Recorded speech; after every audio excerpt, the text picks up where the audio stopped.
Okay. So ఇప్పుడు మీరు ఇందాక డౌట్ అడిగారు నాకు అది వర్క్ అవుతుందా అనేది. సో దాని పవర్ ఎంత ఉంటుంది అని మీకు ఒక చిన్న ఎగ్జాంపుల్ చెప్తాం. కాలర్తో మాట్లాడిన తర్వాత డిస్కస్ చేద్దాం. హలో హలో, నమస్తే అండి. మీ పేరు ఎక్కడి నుంచి మాట్లాడుతున్నారు? నేను గాజోక్ నుంచి మాట్లాడుతున్నాను మేడం. నా పేరు లక్ష్మి మేడం. ఓకే లక్ష్మి గారు, ప్రాబ్లం ఏంటో చెప్పండి.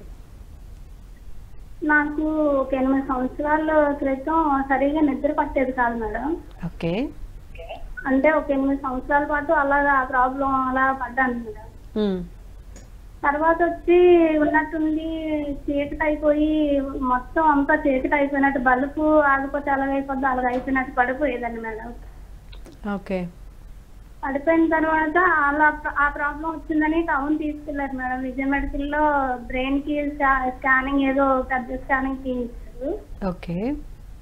అయితే అప్పుడు మెడిసిన్ ఇచ్చారు మేడం. ఆ మెడిసిన్ ఇంజక్షన్ రూపంలో ఇచ్చారు.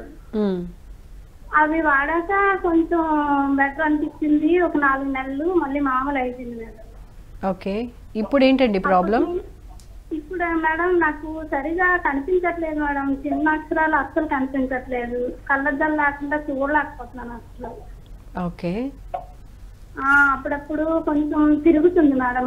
కళ్ళు తిరుగుతున్నట్టు అనిపించేస్తుంది మేడం. ఓకే. ఓం ప్రకాష్ గారు చెప్తారు, క్లియర్గా వినండి. మీ వయసు ఎంతండి? సార్ నమస్తే సార్. నమస్తే అండి. మీ వయసు ఎంతండి? నా వయసు 41 ఇలా ఉంటుంది సార్. 42, 41. ఓకే. సో 8 సంవత్సరాల కింద సమస్య వచ్చింది. ఇప్పుడు నిద్ర ఎలా ఉంది? నిద్ర అంటే ఇప్పుడు కొంచెం కొంచెం కొంచెం పడుతుంది సార్. అంటే ఎన్ని గంటలు పడుకుంటారు సార్? ఎన్ని గంటలు పడుకుంటారు మీరు? 10 నుంచి 5 గంటల వరకు పడుతున్నాను. ఓకే. అంటే కనీసం ఒక 7 నుంచి 8 గంటలు నిద్ర పడుకున్నట్టు చూడండి మీరు.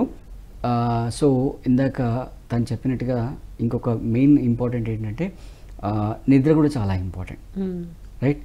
నిద్రలో మొత్తం బాడీ అంతా రీఛార్జ్ అవుతుంటే ఐస్ కూడా రీఛార్జ్ అవుతాయి. సో ఇందాక మనం కాల్కి ముందు మాట్లాడుకుంటున్నాం.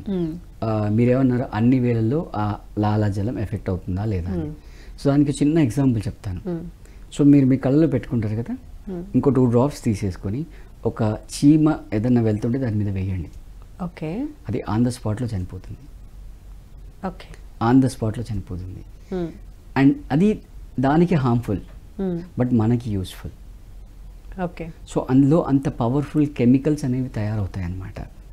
సో ఆ కెమికల్స్ అనేవి ఒక ఐ వాష్, ఒక కాన్సన్ట్రేటెడ్ ఐ వాష్ లాగా మనకి యూజ్ అవుతాయి. ఎవరైనా చేయొచ్చు, పిల్లలు పెద్దవాళ్ళు ఎవరైనా చేయొచ్చు, ఇబ్బంది లేదు. నేను ప్రతిరోజు చేస్తాను. ఓకే. ప్రతిరోజు ఫస్ట్ నేను లేవగానే నేను చేసే పని దాని తర్వాత నేను బెడ్ నుంచి మళ్ళీ బయటకు వస్తాను అనమాట. సో అది చేయకుండా నేనేం వేరే ఏం పని చేయను. బట్ కండిషన్ ఏంటంటే మీరు ఇందాక వాటర్ తాగుతున్నాను, వాటర్ ఏమీ తాగకూడదు. అసలు అందుకే చెప్పాను, బెడ్ నుంచి దిగొద్దు. దిగితే మళ్ళీ మీరు వాటర్ తాగడము, కొంతమంది బెడ్ టీ తాగడము, బెడ్ కాఫీ తాగడం ఏదో చేసేస్తుంటారు, రైట్? ఏదో ఒకటి చేస్తుంటారు. ఇవి ఏమీ లేకుండా, రైట్, ఏమీ లేకుండా ఫస్ట్ సలైవా ఏదైతే ఉందో అది, మళ్ళీ తర్వాత మీరు 1 అవర్ తర్వాత, హాఫ్ అన్ అవర్ తర్వాత దానికంత ఇంపాక్ట్ ఉండదు. ఫస్ట్ సలైవాకే ఉంటుంది అనమాట. ఓకే.